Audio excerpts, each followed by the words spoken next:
Kakatamad. Walang gana. Kamusta? Ako nga pala si Orly Cabillo. So, ma-share ko lang ng konti, no? Dumating na ba sa inyo yung punto na tinatamad ka, wala kang gana, wala kang inspirasyon, wala kang motivasyon sa ginagawa mo? So, nangyayari sa akin, ng mga nakaraan. Dahil, siguro nangyayari din to sa ibang kapwa ko OFW or kapwa ko empleyado na dahil dun sa tinatrabaho mo, mga taon na ginugol mo, nagpakahirap ka, nagsakripisyo ka dun sa, nagpakadalubhasa ka dun sa ginagawa mo or naging dalubhasa ka dun sa ginagawa mo. Siyempre, yung trabaho mo na paulit-ulit and sa araw-araw na ginawa ng Diyos at yun yung ginagawa mo, talaga namang mauumay ka kung ano ba yung ginagawa mo. At darating sa punto na ikaw ay sa sarili mo ay mawawalan ka ng gana.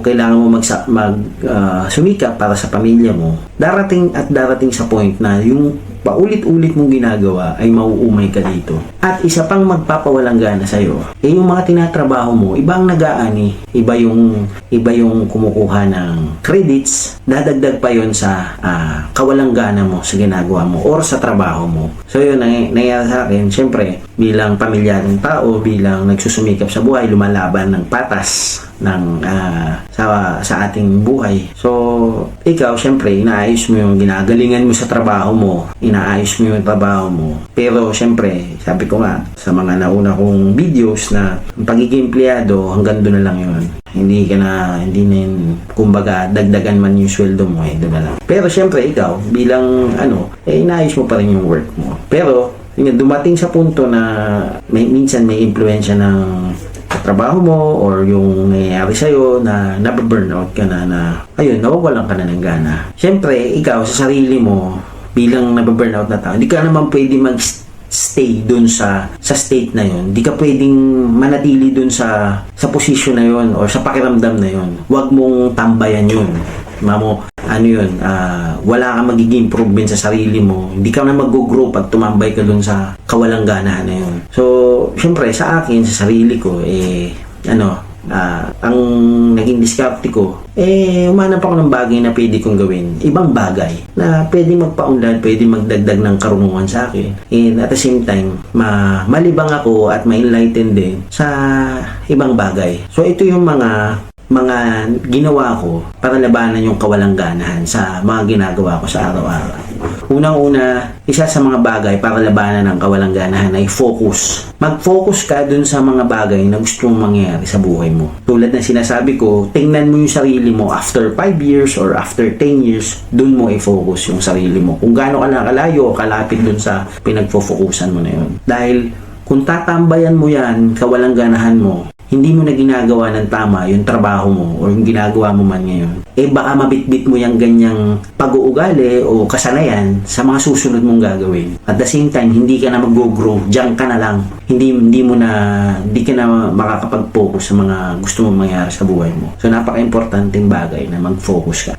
So isa pang bagay para nalabanan ko, ito pa yung ginawa ko para malabanan ko yung kawalang ganahan. Ginawa ko, syempre, yung work mo na paulit-ulit, yung mga bagay na nakakapag-stress out sa'yo sa work or nakakapag-down sa'yo dun sa ginagawa mo, iniwas-iwasan ko muna. Though hindi mo naman talagang pwedeng i-ignore, pero iniiwasan ko yung mga bagay na pwede mag-trigger doon sa kawalang ganahan ko. Kasi by the time na hindi mo na ginagawa ng tama yung trabaho mo at sa ibang bagay ka nagpo-focus, tulad nga na sinabi ko, pwede mong mabitbit niyang ganyang kasanayan sa lahat ng ginagawa mo sa buhay mo. So mas maigi maging consistent ka na tama yung ginagawa mo kesa naman maging consistent ka na wala ang gana sa kahit anong bagay, wala ka nang gana gawin yung trabaho mo, wala ka pang ganang gawin yung mga bagay na dapat mong gawin sa pamilya mo. So mabibit-bit mo yung ganyang habit sa ibang mga bagay na ginagawa mo sa buhay mo. So dapat kung ano man yung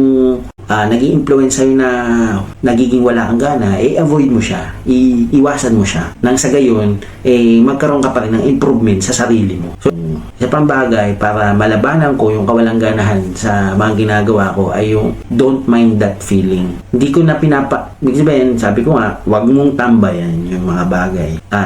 Hindi nakakapag-motivate sa'yo. So, pagka inisip mo siya ng inisip, inisip mo ng inisip yon, ikaw sa sarili mo, paulit-ulit din yung cycle na hindi ka gaganahan. Kasi nga, iniisip mo siya eh. So, don't mind that. Actually, yung isa sa pinaka-powerful natin na tools na meron tayo talaga ay ang ating human brain. Nabanggit ko na rin to in my previous vlog, pero our human brain is our best asset. Yan yung pinaka-best asset ng lahat ng tao sa mundong ito. Kung kaya lang natin itong i-reprogram or practicein ng mag-isip ng matalas palagi or mag-isip ng tama or ma-reprogram mo sa tamang pag-iisip or tamang pagsiset ng goals, ikaw yung pinakamagaling na tao sa mundo.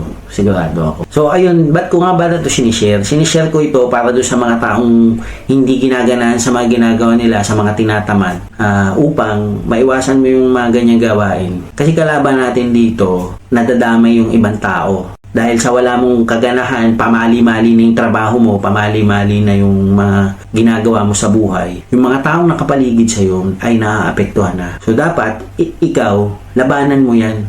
Huwag ka magtambay dyan sa ganyang kawalang ganahan mo. Dahil hindi ka na mag-i-improve dyan. So yan yung mga kalaban natin. No? So at kung kaisa kita dito sa mga ganitong usapin, please join my group, Dumidiscarding Pinoy. Pag-usapan natin yung mga pwede nating magpaunlad sa ating sarili. At meron din po ako mga sinishare doon na pwedeng magpaunlad sa atin. So kung tingin ko lang po, meron po akong FB store na andyan, lagay ko lang po yung link sa baba. At the same time, ito po yung aking mga side hustle sa Pilipinas. If you need an health or life insurance, please let me know, just PM po and I can definitely help you. Or if you need a property, just let me know po. Dahil sa mga taong hindi maalam magpaikot ng pera or magnegosyo, naghahanap ng investment, dito lang sa dalawa na to, nakikita ko na pwede mong i-invest yung pera mo. So, depende na lang sa'yo kung pwede ka pang wag mong ubusin yung pera mo or wag mong ipunin. Kasi pag inipon mo yan, kakainin lang yung inflation. So, ayun lang po, mapagpalang araw po sa inyong lahat. Let's change the world. Kalas!